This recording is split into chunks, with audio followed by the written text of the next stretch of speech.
Hi, everybody. I hope that you can hear me and that everything is working well. I see our camera is working. We'll get started in a minute.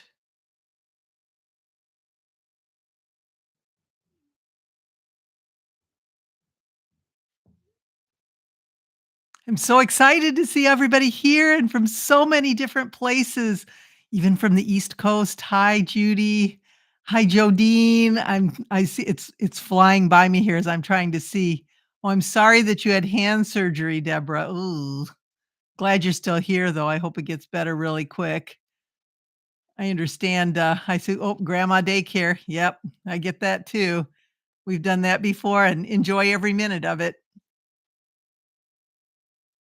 Hi, Laura from Oregon. San Jose, Cindy. How's your weather over there? Hope it's good. Janet, how you doing? Dora. Hi, Carrie. Hi, Cindy. Hi, Cindy again. 2 different Cindys. Yeah, the cute owl is made by my granddaughter Lucy made it. You can see her name on there. She wrote Lucy. It's a little trivet, and she gave it to me years ago, and I've had it forever, and I thought, "Oh, it would be just perfect for Joyful and Merry Quilting, Night Owl Hangout." So that's what, where that came from. Hi, Denise. Hi, Laura. Hi, Wendy.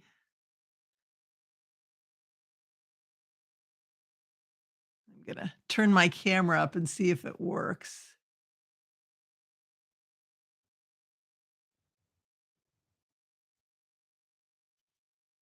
There we go. We got a new camera.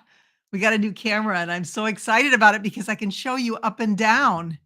Put all my trinkets away.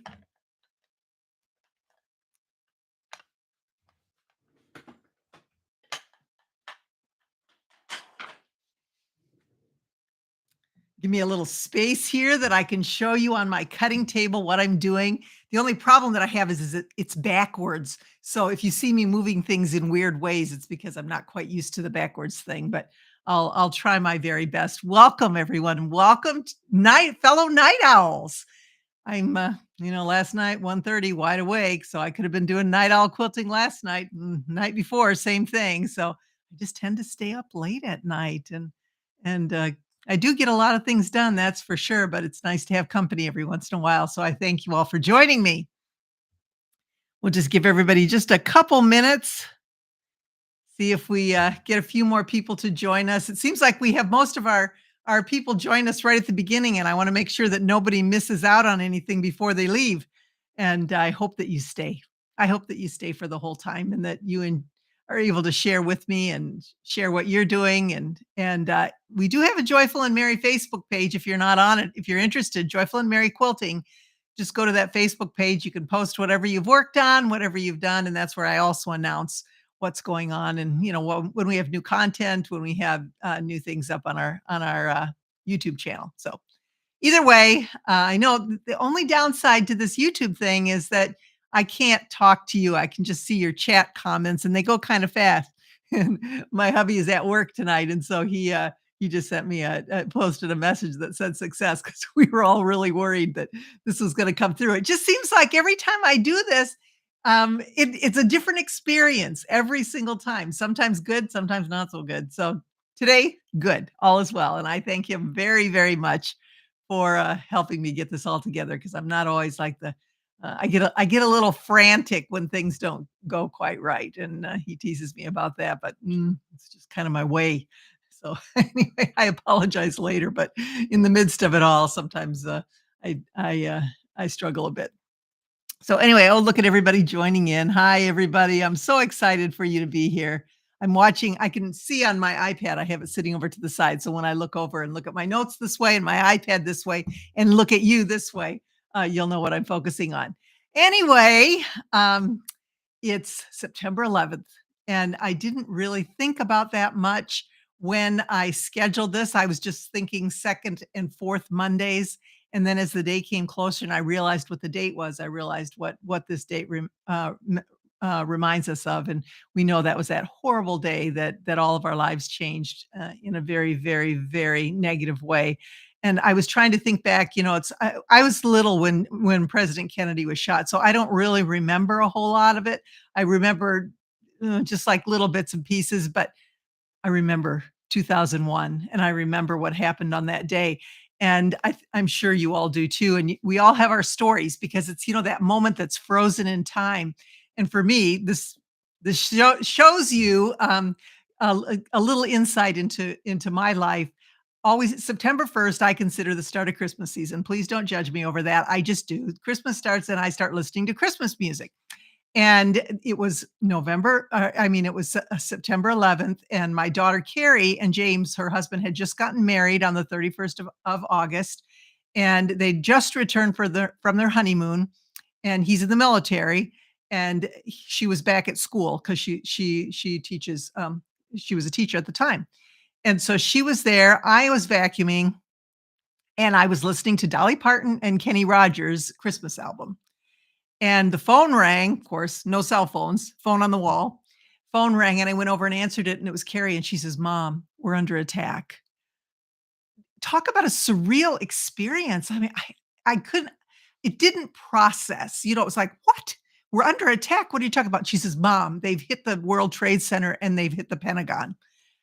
Oh my gosh, we didn't know who they were, we didn't know anything about it. Terry had already gone to bed because he worked nights, and I ran upstairs, and we watched, of course, everything unfold on the television and saw the towers fall and everything, and I remember going outside, and although, we live in a pretty rural area, but I remember feeling like the skies were so quiet, there was just nothing, there was no sound, there was just time had stopped, and we just couldn't take our mind off of the television as we were watching this.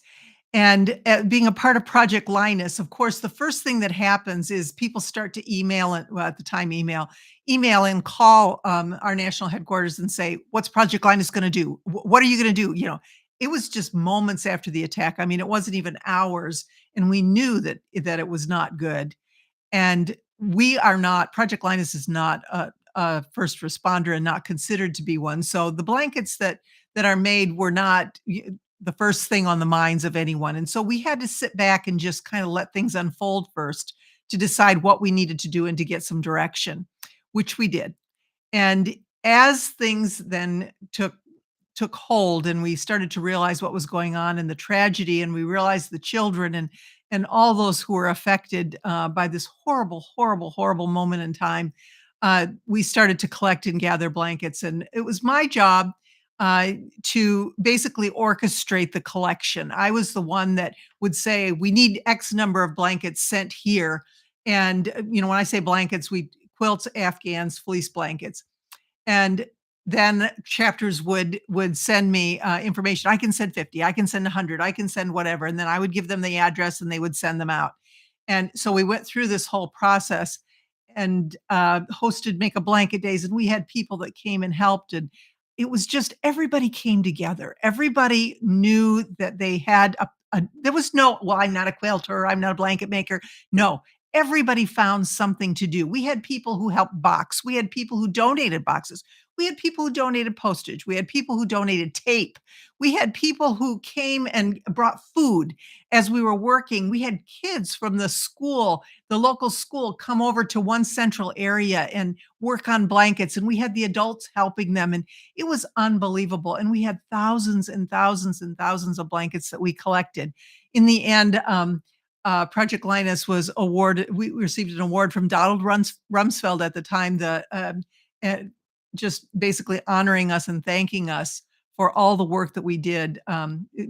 Basically, with the Pentagon, that was what he was honoring us for. But it was such a sobering time, and I still have my award hanging here in our family room, just as a reminder. As I look at that, and I think, wow, we went through so much during that time, and we held it all together, and here we are 22 years later, and still, the world is what it is. And so it's sometimes hard to find joy. It's sometimes during those moments and seeing the suffering of others, it's hard to look for the joyful moments, but they are there. When we see those people, Mr. Rogers saying, "Look for the helpers." His mom would always tell him, "Look for the helpers." That is so true because that's where the joy is. When you see somebody helping, you know that that's something positive. So anyway, that's just a reminder once again, 22 years later, that it's still, we are the ones that are remembering. And it's been a long time. Kids have grown up in during that time period. Our kids have grown up during that time period. But anyway, so that's that. Moving on to tonight's night owl quilting. Not that we want to ever forget. I kind of felt like we just should take a moment and just think about all that and where we were at that time. But right now we're here, and today we had a pattern fiasco, which was I don't even want to. I'm not even coming close to comparing that to what I just talked about. But in during my day today, it was a little unnerving. What happened was, I'm gonna tell you the story. What happened was I came up with a great idea. I do that a lot. I have a great idea. And there wasn't a lot of time to get that great idea to everybody who was going to be coming to the night owl quilting.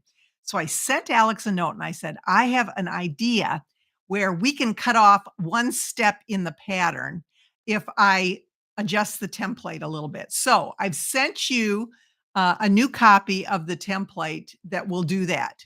And if you could, is there any way to send it out to everybody? And of course, Alex says, yeah, not a problem. I'll do it. He'd have to send out an email and let everybody know. And I told him what to say. And so he did.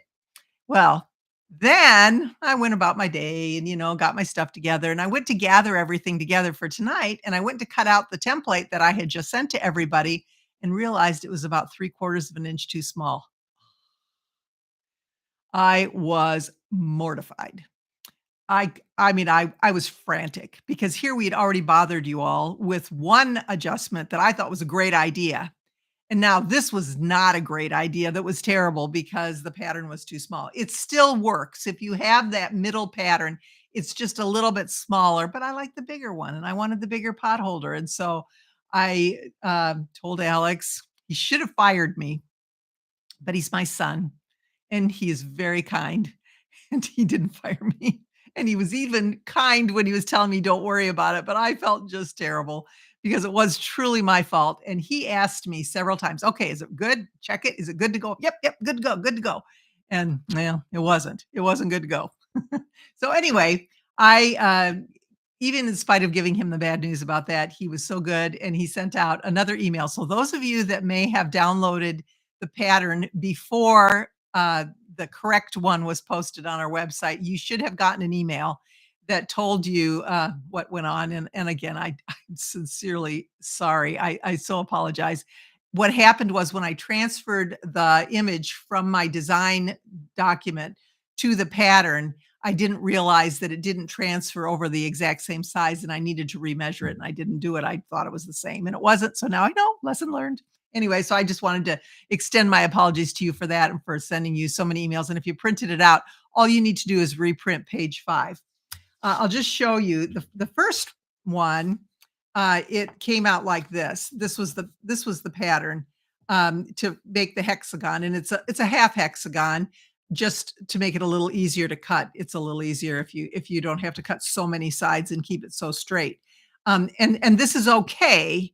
This works, but when you fold you have to fold the hexagons in the pattern, and when you fold it, it then you have to refold it. So I thought, oh, it should be this way, where we have the pattern like this. And then when you fold it, the fold goes along this part and then it stays that way. And you don't have to refold and repress. So that's where I came up with this one, but it was a little small. So anyway, this is the one we're going to use.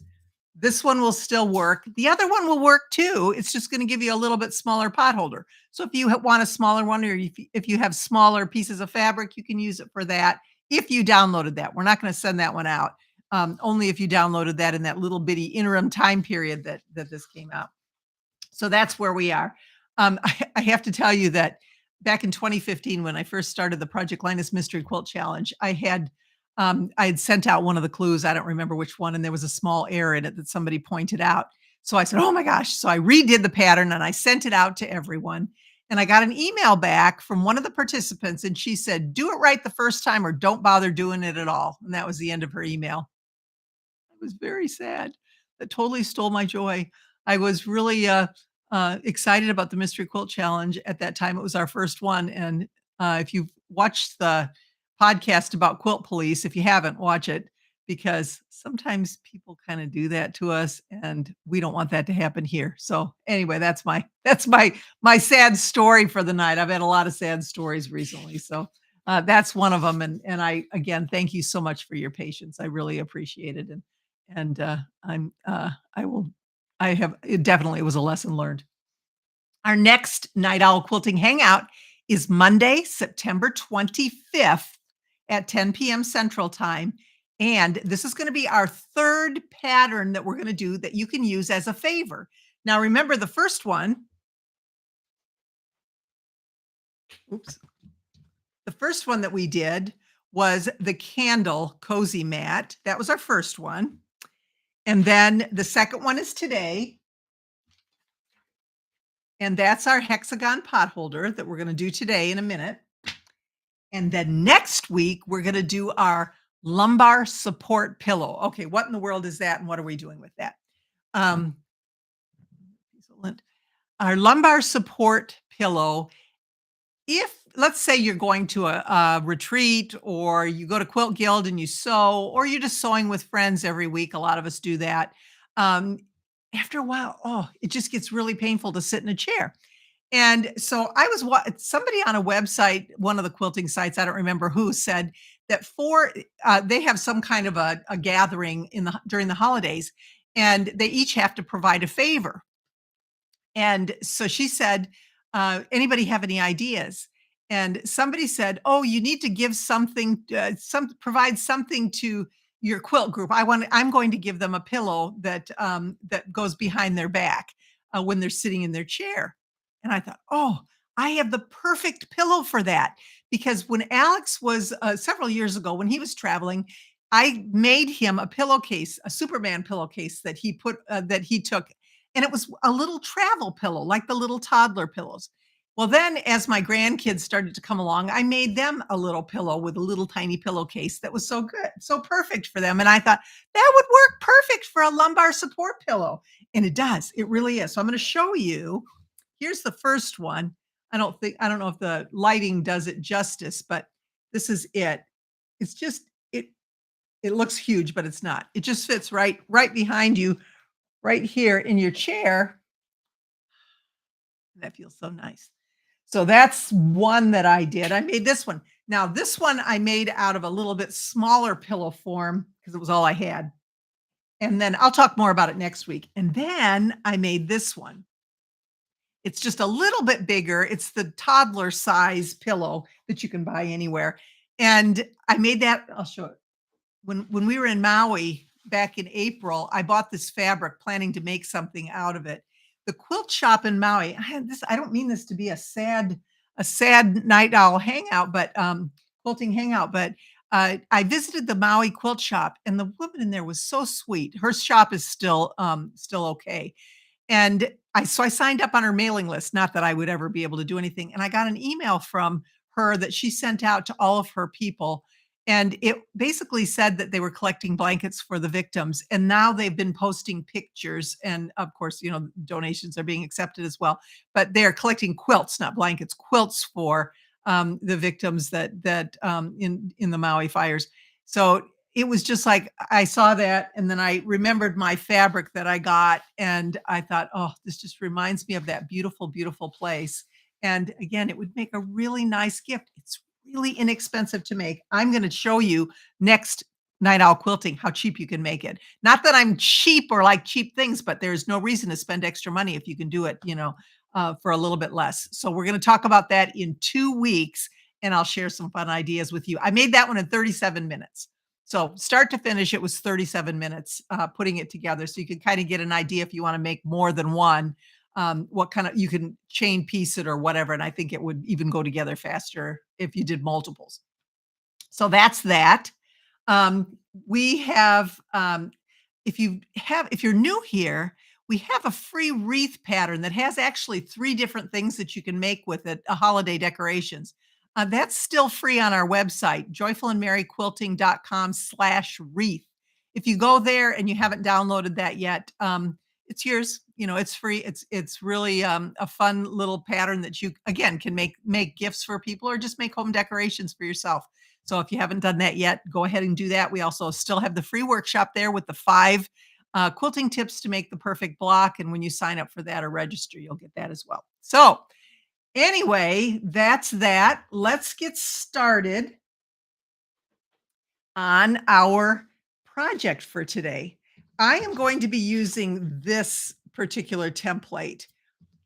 Like I said, this one will work, but we're not going to use that one. I'm going to use this one, the most recent download that we have. When I started putting this together, I already have my fabrics cut and folded, but I'm going to turn my camera down a little bit and I'm going to show you how I did it using the template. Now, the template I printed on cardstock. You don't have to. You can print it on regular paper, and then I still glue the edge with using my school glue, just the washable. I just put a little tiny bit of glue that would be actually in the seam allowance just to hold this down. So you can use regular paper and then trim around it. This would be the fold, and then you trim the other 3 edges, and you'll get a nice hexagon out of it. So that's just a tip. If you don't want to print it on cardstock and you just want to print it on regular paper, you do have to cut 7 of them. So you need to be really careful. You can cut them in layers if you've got a good blade in your cutter, maybe 3 hexagons at a time because they are folded in half. But it is possible. So either way, I like the hexagon. I like using the copy paper. I'm sorry, the cardstock paper, just because it kind of stays in place a little bit easier, and I don't find that I have as much wiggle. So I like this. The best option is the quilt. This is by Creative Grids, and it's their hexagon ruler, and we use the full size. So this is the hexagon that I used when I cut mine out and made the potholder. So I'm going to show you first before we do anything. If you're working with me and you haven't cut them yet, I suggested 10-inch squares. Now that to me, says layer cake. And if you've got, how you have all these extra layer cake squares and we're looking for something to do with them, those 10-inch squares, we use some of them, not all of them. And basically when you do this, you need squares that are going to be contrasting colors or hexagons eventually that are contrasting colors so that they show up and they give you that pinwheel look to it. You can see that these are all kind of different. And so you can see them. We don't want them to blend together. So I had a layer cake that I just dug out a few of the squares, and you know what? I measured them 9 3/4 inches. That drives me nuts. When it says it's going to be 10 inches and I open it up and it's 9 3/4, my templates still fit. Thank heavens for that. But I just hate, I don't remember who this was because I already took the label off because I used most of them out of there. But the ones that I pulled out, 9 3/4 inches. So anyway, that aside, I'm going to turn the camera down and see if there we go. It's still going to be a little skewed, but you're going to be able to see what I'm doing, which I think will be helpful. So we're going to start out with that 10-inch square, supposedly. Okay, so we've got the square. And the first thing we're going to do is we're going to fold that square in half. Now, if you printed out this template, you fold it in half, but don't press it, because once you have cut out your hexagon using this template, you're going to have to refold it. That's where I came up with the great idea of not having to do that, which I should have actually thought of before, but I didn't. So if you do it this way, you might want to put a little dab of glue around the edge here to hold it in place. Cut, cut, cut, cut. Open it up. You've got a hexagon. That washable glue stick is not going to damage your fabric. You do have to fold it wrong sides together when you're using it for this. But this one, it doesn't matter. You can actually fold it this way. You're just going to get your hexagon either way. So you can fold it with the wrong side out, put this on here, cut it. You can put just a glue line of glue on there. Make sure you've got that lined up and cut it out. So it's truly, again, up to you. I just thought that this was a little simpler because there'd only be one pressing. So setting this one aside and back to the other one, If you do not have the ruler, the hexagon ruler, first thing we'll do is we're going to fold this in half, right sides together so that it's going to be ready to use. And then we are going to press this. Now, I like to use pressing solution on either a best press, or I buy the magic the magic quilting and crafting spray. I buy that in the gallon jug, and then I bought this to put it into so I knew which product was in here. You know, you can buy a cheap one of these and just write it on here too. I just thought this was cool, and so I bought it. But again, I probably paid way too much for it. So anyway, we're going to take it first of all and fold that in half, and then take it over to my pressing surface, and now I have ironed it. So this is the folded edge. I'm going to place this edge, which is the long edge, is the one that's going to go on the fold. And as you can see, this is not 10 inches long, and I am right to the edge. It's a little bit less than that. And then I'm going to take my glue stick, and this is the washable, and I'm just going to put just a dab just right there and right here, just to hold it down.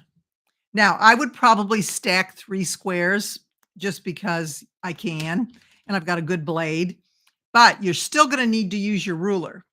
So I'm gonna take my long ruler, any ruler, doesn't matter, and you don't want to cut off your template. Be really careful. So you wanna make sure that it's at the edge of the template, but the template is not showing on this side of the ruler, and then cut it off. Now, if you don't put that little bit of glue on there, this thing slips, I'm telling you. So there again, I've got it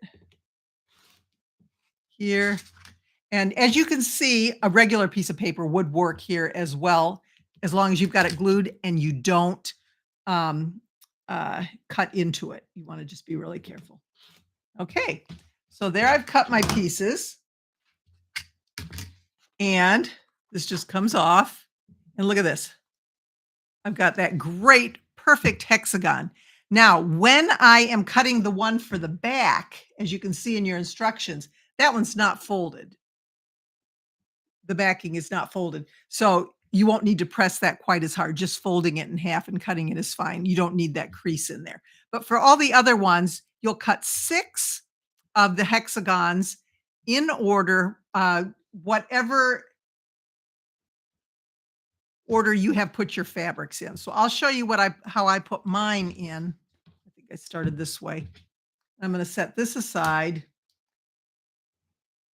But that's how you cut the hexagons using the template, the paper template. Again, if you have this, you are going to just cut all the way around the edge. This holds down really nice. You can put several layers under here, and then you'll have to fold them and press that seam in there afterwards. So you're going to fold it in half after you've cut it off if you're using the ruler. If you're just using this, then you can do it all at once. So that's where I think that the paper template works really well. So now if we follow along with our instructions, we've got our instructions here, and I know that these are upside down here for you to look at, but we have the template. You will need if you look at the instructions, if you don't want to, you use the ruler like I showed you, but then you're going to need 7 10-inch squares that you cut the hexagon out of. You are also going to need some batting. Now, I use just plain old batting scraps. I don't ever throw anything away. So I've got these batting scraps. I use 2 because, it's a potholder. If you have the Insulbrite or one of those insulated ones that you can use that are heat resistant, well, then, that's different. Then you can probably just use whatever they say. I think you only need to put 1 in there. But since I had 2 and I want to make sure that it's, I just wanted to make sure that it would protect my hands or when I use it as a potholder. So I have cut out 2 hexagons out of my batting. And actually, I did them together. And then I also cut out my backing. This is going to be the backing for the potholder. So I've cut that out as a hexagon as well. So then I just clip those together because we don't need them right yet. Now, if you look on the directions on page 1, figure 3, I've named all the different fabrics. Fabric 1, and I know that's fabric 1, but you'll want to mark those. You'll want to put fabric 1 on there or keep them in order. Fabric 2, whoops. Fabric 2, fabric 3, fabric 4, fabric 5, fabric 6. Okay, that's kind of hard for you to see from this angle, but I do have my fabric. So I'm going to just pick them up in order. 1, 2, 3, 4, 5, 6. Okay. So that's how I've done my organizing. You can see that they're kind of contrasting back and forth. It doesn't matter now which order you put them together, just as long as you have them in this initial order. And you want to make sure that your first one and your last one are contrasting because they're going to go next to each other. So that's the only critical thing. The rest of it, as long as you've got it in the stack, doesn't matter which way you start, this way or that way. Um, uh, this is the fold. We are going in the pattern to call this side, the side where those two edges meet, the 5-inch edges, A. We're just going to call it A. All of these, this is going to be A. And A will always line up on one of the sides as we go along. So this one, actually, I've got this backwards in the pattern, but if you're looking on here, um, uh, we'll call this one A at the top, and it's going to match up with side 1 on the pattern. So turning to page 2,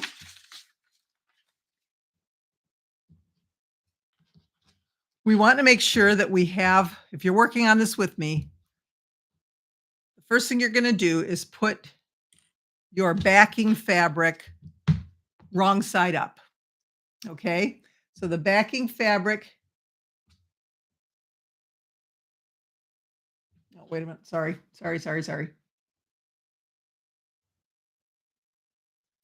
Okay. You're going to place your, if you look on figures 5 and figure 6, you've got your batting here, and then you're going to play, it's upside down. You're going to place your backing fabric on top, okay? Make sure that it sticks. Once you put it on there, it sticks.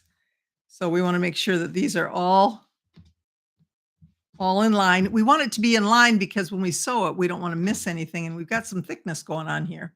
So here I've got my pieces together, and I am ready to start adding my hexagons. Okay. Looking at figure 7, we have, it's upside down here. So if I turn it, I'm going to get even more mixed up than I would be otherwise. But looking upside down, I've got side 1, side 2, side 3, side 4, side 5, side 6. And the A side of each one of our hexagons will match those in order. So let's start with, this is my side 1. And I'm going to place, so take your first fabric, whichever one you choose, and you're just going to match those up just like that. You don't need to clip them or anything yet because they're not going anywhere. But make sure that they're lined up as best as you can. Okay, so that's side 1, side A of this particular one. Side 2 is next, so we're just going in order, 1, 2. Side A is going to line up right there on side 2, okay? This is our first fabric, this is our second fabric. Now, side 1, side 2, side 3, we're going clockwise.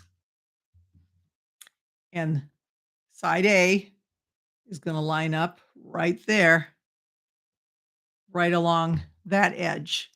Side 1, side 2, side 3, side 4.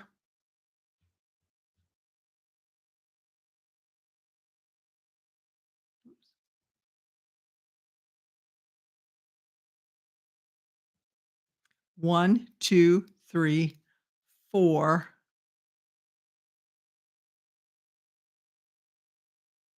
Oops, did I do that right?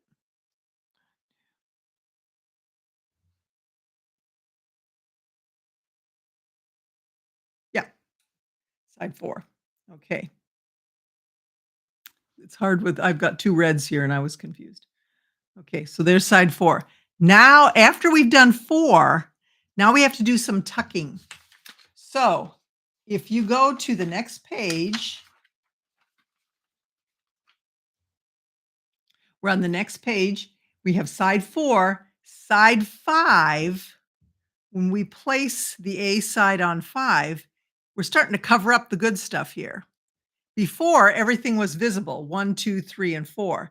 But now we're covering up 1, and we don't wanna do that. So we've gotta pick 1 up and put that underneath it. Okay, see how that goes? Side 1, side 2, side 3, side 4, side 1, sorry. Side 1, side 2, side 3, side 4, I'm sorry. So here's the next one. We're gonna pick up 1 and tuck it under. Okay, side 1, 2, 3, 4.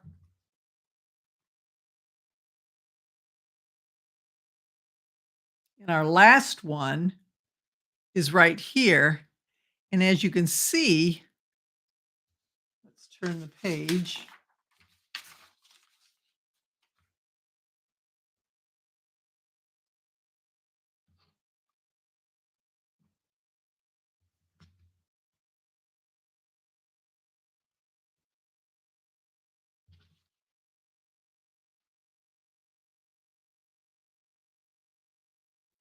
We want this one to show because it's taking up 2 spaces. So this is our final side right here, side 6. And again, now we've covered up 2. So we're going to pick those up and tuck it under. So now we have all of the sides are covered. I hope that makes sense. Did everybody see that? It's hard to show it this way. You can see we have 1, 2, we have 6 6 of our hexagons. Side 1 is here, and we just work our way around until we have them all covered. Now, if you follow closely on the instructions, that's the best way to do it. I did not mark the sides of my base hexagon, but it can help to do that. So we've got them all together. Now that they're all together, now we need to clip because we are going to be sewing around this. And if we don't clip them, they're going to get out of whack real quick. If you look, we have got a lot of layers here. You will need to use a walking foot when you go around on this edge. It's really important that you do that because the walking foot will keep it even. So basically what I do is I just kind of clip them in the middle. Pins work.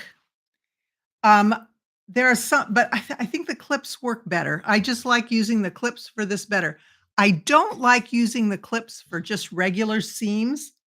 I don't think they work as well. I think that when I use them for a regular seam, they kind of get cumbersome and I don't find that they work well. But when I use them for something like this, I think it's just so much easier to go around and sew it and pull the clips off, and I think it holds it in position a lot better. You can clip at those points also if you want. This one I'm a little bit off. It's hard for me to see when I'm doing it at this angle, but so sometimes I get a little bit off when I'm trying to look. But the pattern is really, really descriptive, and you can follow that easily. If you're working on it now, it's easier for you to just look at the pattern rather than me because I'm backwards here. You want to make sure that little point in the center, there's not a big hole there. If you look at it, we want to keep that tucked in as best as we can. Now we are going to turn this right side out eventually through that hole in the center. I think I'm going to put some clips around the edge too. But when I use my walking foot, it really makes a difference. It just makes it a little easier when I go around the edge and it comes out. So nice and flat. So once again, now you are going to take this, now that you've gotten to this point, you're going to take this and you're going to sew not about a half an inch in. You'll need to go in, I'd say a foot width. That's what I usually do when I go around the edge, just because if it's a quarter inch and you're not quite lined up because you've got a lot of layers here, there's a chance that one of the layers is going to get skipped. So this way, if you go in a foot width all the way around the edge, it's going to catch everything. You're going to be able to sew that. So I'm going to do that now. If you're working on this, go ahead and do that part of the process. And I'm not going to do it real fast because that's the way I mess up. But I am using my walking foot.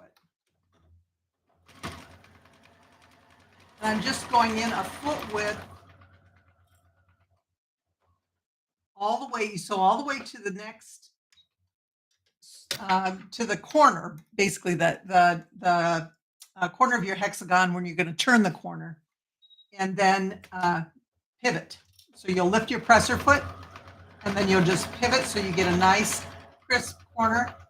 You're going to sew all the way to the next intersection where the two triangles come together. Lift your presser foot, pivot, take your clips out. If you're using pins, take your pins out. But just make sure that when you get to that point and you're turning the corner, that you don't go beyond, if you can avoid it. You want to make sure that you stop right at that intersection. And it goes really fast once you get good at it.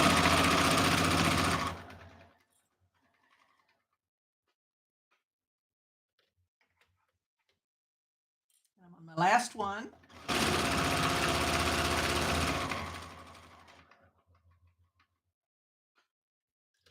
I'm just going to go a tiny bit around the edge, just as a little back stitch. Okay, so now you can see I have gone all the way around the edge. It's about a foot width. And now what I'm going to do is take my rotary cutter and I just want to trim off those points so that when I turn it, there's not so much bulk there. So I'm just going to go, you be careful. You don't want to cut into your stitching line, but you want to trim it as close as you can. And this is, again, a lot of layers we're going through. But you can see it wasn't hard. The walking foot makes it easy. That's one of the things with a walking foot that I think it's so important that we realize what they do for us. A walking foot keeps the fabrics together, because what happens when you're sewing is the fabrics, the feed dogs are pulling it along, and it's pulling that bottom bottom fabric a little bit faster, a little bit different than what it's pulling the top one. And the walking foot corrects for that. So there I've got all my little pieces cut off, my little corners, and I am going to turn it through that hole in the center. And when you do it, it looks like, oh, I just totally messed it up. But no, you haven't. You're going to be able to turn it, and it's going to look great. So you go through. Now you're going to need like a chopstick or something with a point, a knitting needle maybe, or something that you can actually push those corners out.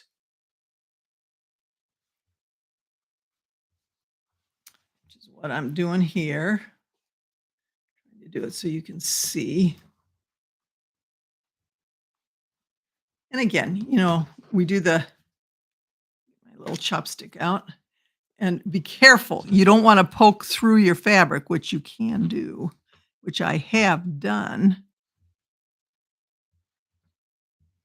And it's not going to be a point because there's too much bulk in there. So that's not going to happen. But it's not going to be too bad. I mean, this one I'm going to poke out a little bit more. It's going to look pretty good. It's going to look like a hexagon. And there we have it. Look at that cute little hexagon. Oops, sorry. That cute little hexagon right there. I'm going to press it. just because we're going to take it around and we're going to do another foot width or however, do whatever you want, however you want to quilt it. But I am going to press it just to make sure that I've kind of ironed down all those edges. And you see how fast this went together. I mean, it's really quick. It makes such a cute little present. And I mean, you wouldn't even really have to stitch it down. The problem is when you wash it, you'll have an issue because this is going to get all messed up. So what I did then on this one, and I won't do it here just because of the time, but I just sewed a foot width all the way around the edge, quilted it, and then I also did all these, and I, went right on top of the folded edge just to make sure that I caught it so that you don't have this blousiness because again, when you wash that, that's just going to come all apart. The inside of this is our batting and we want to keep that protected as well. It's pretty critical that you keep that point so that you don't have a hole there, kind of like with any quilt block. And all that is placement. You can do when you do that at the very beginning when I did it, it's still we have a little bit of overlap and that's just the way it is with the seams that we've done. But it just kind of looks, it hugs the edge and it looks really cute, really pretty. And this is our finished product. And can you see this in Halloween fabrics, in fall fabrics? Wouldn't it be fun to give somebody a gift with like each season? Maybe you have something that's done in sunflowers and some summery kind of fabrics here, and maybe you do one in fall fabrics for the fall months, and you do another one, maybe some holiday ones for a holiday dinner, maybe Halloween or Valentine's Day. I mean, you could make all kinds of these, and look at how fast I did it. It didn't take any time at all and putting that together. So this is a great favor. And you can see on the back, I quilted it. I just used gray. You can see I've got so many different colors in there that I wasn't going to just try and match red and then match the green. I just used gray all the way around. Gray is our go-to color. When you use gray, even on the back, on the red, because there's a lot of white here, the gray looks fine. I mean, it looks pretty. You can see the design on there. And it makes for a really, really fun little project there. So anyway, let me see. Now that I've stopped talking, and there's probably a ton of comments here that while you were going along, if you had any questions, please let me know if you do. We have somebody fell asleep in my chair and went to bed. Oh, and you're wide awake. Okay, then come on back. Anyway, so this is it. This is our project. This is what today's favor is going to be. Let me turn it up here. See, now I knew I was going to do that. Terry's probably, if he's looking at this at work, he's probably not looking at it, but he's probably saying, "Turn the camera up." I forgot. But I'll get used to it. I love the new camera and I'm really excited about it. So anyway, this is the project for this week, and I hope that you enjoyed it. Our night owl quilting went fast. Our project went fast. So if you have any questions, please ask me now because we've got a good 15 minutes if we want to chat about anything. If there's anything that's important to you that you want to discuss, I'm actually working on right now. Well, the Project Linus Mystery Challenge, that's huge. And we're working on that feverishly. We're also working on our beginning quilter course. And as Alex and I were discussing it, there are so many things about beginning quilting that even intermediate quilters haven't heard about or haven't thought about. And the reason for that is because a lot of times when we start quilting, we say we want to make a quilt. So we go try and make one. We don't know what products we need. We don't know what tools we need. We don't know what kind of fabric we should buy. We don't know what colors match what colors. We don't know any of that. We just want to make a quilt. So we make one and then we look at it and we think, well, that wasn't what I thought it was going to look like because we didn't have all those details, the beginning part. And my son-in-law was talking about just different things in the military when he was giving his retirement speech. And one of the things he talked about was, he said, it's like ballet dancing. You start with the beginning. You start with the steps that at the very beginning. And then once you learn the basics, then you're able to do the rest. We forget that kind of stuff. We forget that we need to learn the basics first get those down pat, and then the rest comes easy. Then it's no problem to do that. So anyway, that's what our beginning quilter class is going to be about, and we'll have more to talk about when that comes up. There's going to be a great tutorial tomorrow coming up on our quilt tips. Usually on Tuesdays we try and share tips, and there's a really good one. It's the 10 things I wish I would have had as a beginning quilter and that I didn't really know, the things that I didn't know that I wish I would have known, kind of going along with this beginning quilter stuff. So anyway, if you, yeah, it'll be posted. I think it posts at 5:30 in the morning or something like that. So for the early birds, they'll be able to see it. Those of us that aren't up quite as early, it'll be there when we get up. But if you're interested in that, go to that YouTube video and watch it, and please share. We would love to have more people join the Joyful and Merry community. We've got a lot. We've got nearly 2,000 followers right now, which is wonderful on our YouTube channel. I mean, it's just really gone quickly, and we're so excited about that. But we'd like to share the message with as many people as we can. And I hope that if you like it and you subscribe to it, you'll share some of the videos if you think other people would like those as well. Now, this particular video is going to be available on the chat. On the live session. If you go to our YouTube, Joyful and Merry Quilting YouTube channel, it says like videos and shorts, and then there's several things. Community, if we ever have anything we want to post, it'll be listed under community announcements and things.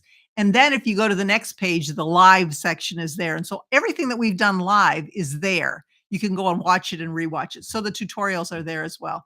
And you can just follow through with that and see what it is that maybe there's something else that you're interested in, the candle cozy or whatever. If you haven't downloaded that already, that's there too. Let's see. Good night, Deborah. Deborah's going to bed, and these are cute. I thank you, Amy. I'm excited about it too, and you're welcome, everyone. You're welcome. I'm so excited that you're here and that you watched. I love the Night Owl projects. The correct file to use. Catherine, I'm sorry. Yeah, I know that the emails were confusing, and it was my fault, and I apologize for that. The first email that you received actually has this template in it, and you can use this. It works, and it will work. The only difference with this is that when you fold it, you'll have to refold it once you create the hexagons like this. You can see that these hexagons need to be folded with the long edge here, not the point. So the long edge rather than the point. So that's the only difference. This will still work. So that's the first one. That will work, but I just thought I had this better idea, which I explained at the beginning of this video. The second one is just slightly smaller than this. This actually is 5 inches across here, and that one is 4.39 inches across here.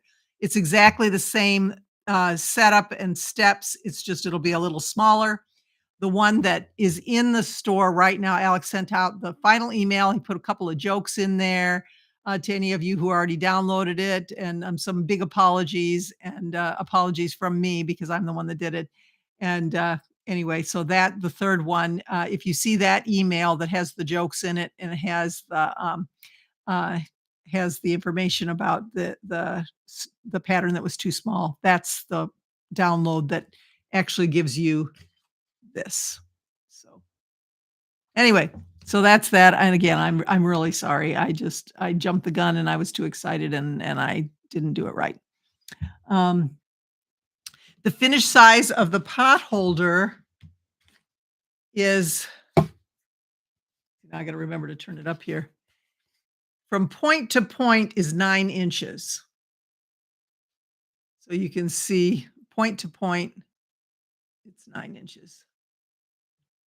So that's the size. It's a pretty good size one. I mean, if if I put it in my hand and hold it, it actually has pretty good space, hand size to go under something on your table. So anyway. Oh, the quilt behind me, that's our close quarters quilt. That's available. That's our newbie quilt. When we first got started, there's a pattern on our website with a tutorial in case you're a new quilter. It walks you through the steps one by one. And yeah, I love that quilt. And I've seen it in so many different colors and so many different ways to just put those fabrics together. This is just a basic fabric collection. I don't remember the name of it now, but It was actually a fat quarter stack that I took all those from. So thank you. I'm so glad you like it. I love it too. I wanted to put it up today because I said it's so pretty. Don't get a chance to share it very much. Well, thank you, everyone. I am again so grateful for you to come and join me today. And that whole pattern thing, I'll try my best not to have any issues with the next one. Keep in mind that we are going to be making that lumbar pillow, and this is little. This is just a little size. It's like toddler size pillow. So that's what we're going to be doing. Just making the pillowcase. 37 minutes, start to finish after everything's cut out. So once you get the download, when that's available, then download it, cut out your pieces, and then you can do it with me. And if not, they'll be ready to go anyway when you're ready to do it. So again, thank you so much. And I hope you enjoyed this. And we'll see you throughout the week. I know there'll be many more things. Check out tomorrow. And if you haven't watched the Quilt Police podcast, please do that. It's another fun one. Kind of some heartfelt stuff going on with that one, and some really great comments that people made. If you've watched it, go back and take a look at the comments. There are some people that have been really affected by the negativity a lot of times from the Quilt Police, and we're here at Joyful and Merry Quilting to stop that. We don't want that to happen anymore. So anyway, Terry says, "Are you joyful?" I am always trying to be joyful, but I will for sure always be merry. So thank you everyone for joining me, and I will see you next time at Night Owl Quilting Hangout.